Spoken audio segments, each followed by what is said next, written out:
wala pang family na nararamdaman dyan sa labas. We all know na hindi muna sila pwedeng bumisita kay FPRRD Phone at call yung lang. mga legal counsel lamang muna yung pwedeng makipagtagpo kay former President Duterte.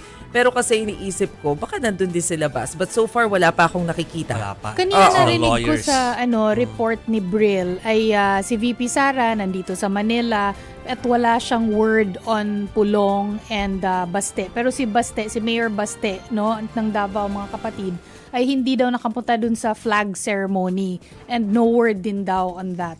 O kasi ang usapan ng pamilya Duterte, at least may Salita. kasama, 'di ba? Salita. Si FPRRD diyan sa The Hague. So ang isa natin gustong makita, sino kaya yung pamilya ni FPRRD na kasama diyan, but definitely napangalanan po yung 6 na mga former appointees ni FPRRD na siyang magiging observer diyan sa The Hague, kasi technically wala pa naman silang direkta na participation diyan dahil as we all know, alam natin ang legal counsel talaga ni FPRRD ay si Attorney Kaufman na accredited ng ICC. Although present po dyan sina Secretary Sal Panelo kasama yung iba pa dahil para mag-observe daw at makipagpulong sa legal counsel ni FPRRD after nilang mag-observe para makapagbigay din ng kanilang feedback doon sa napanood nila dyan sa confirmation of charges kanina. Yes. Na by the way nag-opening na po ang prosecutors. Yung mga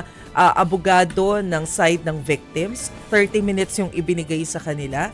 Tapos nagsalita na rin po ang abogado ni FPRRD, si Attorney Kaufman. 30 minutes din ang ibinigay sa kanila. So naka-break lamang po tayo ngayon sa ICC, gaya ng sinabi ni Jovi, 90 minutes break yan. After that, magdidire-diretso na.